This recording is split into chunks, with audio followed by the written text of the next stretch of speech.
Le second rapport annuel de plainte contre les juges est en train d'être publié. Enfin presque. Il manque encore quelque chose, et pas des moindres. La partie la plus importante du rapport, le nom des juges incriminés par les procureurs.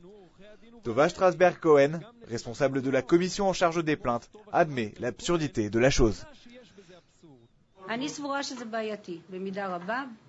C'est certainement un problème, mais cela ne nous empêche pas de publier certains noms. En tirant quelques fils, nous découvrons les informations suivantes. Les plaintes les plus lourdes sont dirigées contre 2 personnes en particulier.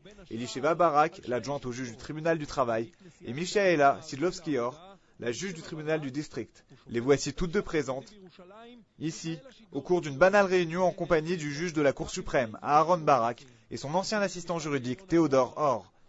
À titre d'exemple, la juge Sidlovski-Or n'a autorisé d'enquête que sur 2 affaires.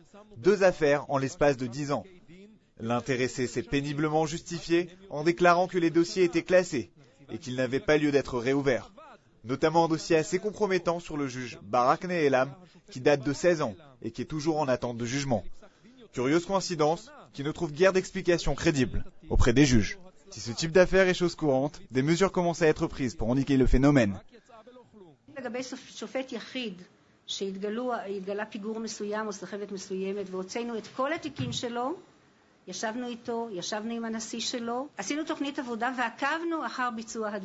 Au total, en 2005, le rapport a recensé 1114 plaintes contre les juges, ce qui constitue toutefois une baisse de 20% par rapport à l'année précédente, soit 222 plaintes en moins.